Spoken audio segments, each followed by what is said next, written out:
Bismillah, alhamdulillah, wassalatu wassalamu ala rasulillah wa ba'd. Hai, dengan saya Febrian untuk Herbaltum. Di video ini, saya ingin membahas sedikit tentang kejelian CS yang wajib dimiliki.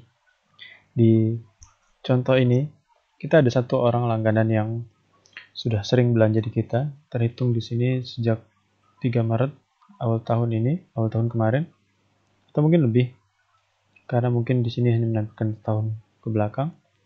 Tapi yang kita ingin fokuskan di sini adalah tentang kejelian CS yang harus diperhatikan. Karena CS di sini lebih banyak berinteraksi dengan teks, maka pemilihan kata yang tepat harus diperhatikan. Demikian juga membaca teks dengan konteks yang tepat harus diperhatikan. Di sini ada satu contoh ketika pembeli mengatakan, "Pak, sudah sampai paketnya, makasih ya."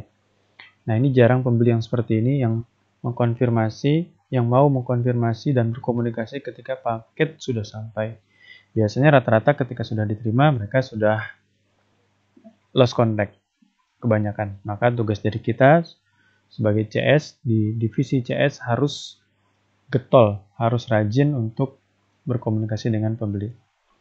Nah, kemudian berikutnya adalah di sini titik poin kesalahan CS atau poin ketika si CS mengalami masalah salah paham.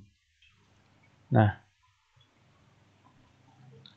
di sini ketika pembeli sudah mengkonfirmasi paketnya sampai, CS-nya malah mengatakan, "Mohon maaf Kak Siti, belum ada. Di daftar order status belum ada Kak Siti. Bisa kirim bukti transaksinya.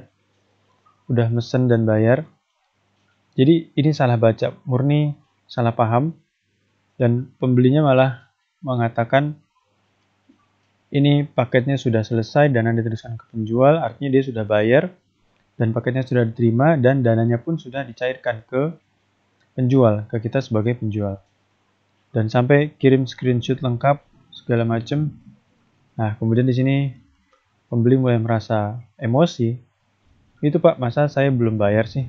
Jadi nggak enak nih, saya dituduh belum bayar, apa saya pernah bohong? Coba cek ke Tokopedia-nya, kalau nggak percaya. Besok-besok saya nggak beli ke toko Bapak lagi lah."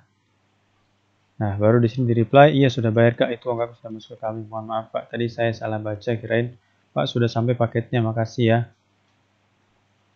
Tadi saya salah baca, kirain sudah transfer ya."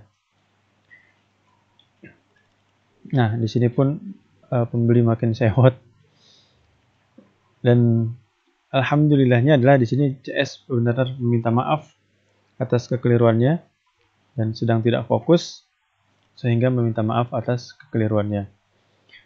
Dan sampai di sini customernya memberikan masukan, dan Masya Allah ini sangat bagus. CS customer kita sangat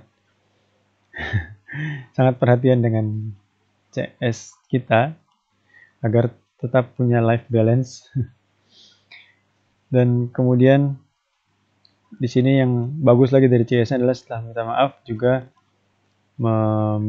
memberikan apresiasi atas masukan dari pembeli, bukan malah marah-marah balik, dan juga mendoakan kembali kepada pembeli. Dan dengan demikian pun maka pembeli menjadi turun emosinya, menjadi reda, dan bukan malah menyerang balik. Dan diharapkan dari CS juga punya transparansi agar ketika ada kesalahan seperti ini disampaikan ke kita, boleh jadi seniornya atau atasannya membantu dia mengatasi masalahnya. Yang pertama, yang kedua, bisa memberikan masukan. Jadi bukan membantu langsung, tapi memberikan masukan apa yang harus dilakukan. Dan kalau hal ini disampaikan ke saya akan sampaikan langsung telepon kepada pembeli agar miskomunikasinya bisa langsung teratasi, bukan melalui chat. Itu yang pertama. Yang kedua, setelah dikonfirmasi melalui telepon atas kesalahan komunikasinya, baru di follow up melalui chat sebagai bukti. Nah, sayangnya ketika kejadian ini terjadi, CS-nya tidak melakukan transparansi, tidak ada laporan, tidak ada pemberitahuan kepada tim, ada hal seperti ini. Dan sekalipun ini terjadi dan sudah bisa diatasi, tidak ada masalah ya. Jadi yang kita ingin dengar itu memang tidak ada masalah, tapi itu hal yang mustahil, terutama di lini terdepan Herbaltum sebagai customer service online. Itu pasti ada masalah dengan customer, dan kita perlu mendengar keluhan-keluhan seperti ini, dan ketika sudah selesai atau sudah under control, kita juga perlu tahu, sehingga kita tahu bahwa next step-nya kita sudah bisa menyelesaikan, next step-nya kita sudah bisa membiarkan hal ini diselesaikan oleh CS gitu. Dan ketika hal itu tidak bisa diselesaikan CS, maka akan ada tim lain yang membantu untuk turun tangan. Jadi yang perlu didengar adalah hal-hal seperti ini. Adapun yang ingin didengar adalah tidak ada masalah, dan itu tidak mungkin. Jadi kalau dikombinasikan, yang perlu kita dengar adalah ada masalah, dan yang ingin kita dengar kemudian adalah masalah itu selesai. Bukan tidak ada masalah, tidak ada kabar, dan tidak ada penyelesaian. Ini salah. Nah, ini pelajaran yang bisa kita ambil dari kasus ini adalah tetap fokus, kemudian perhatikan kembali kebutuhan pembeli, dan jangan kejar asal cepat tapi tidak tepat. Gunakan prinsip tepat dan cepat, bukan cepat tapi asal, atau tepat tapi lambat. Kalau bisa tepat dan cepat, kenapa harus tepat dan lambat atau cepat dan asal?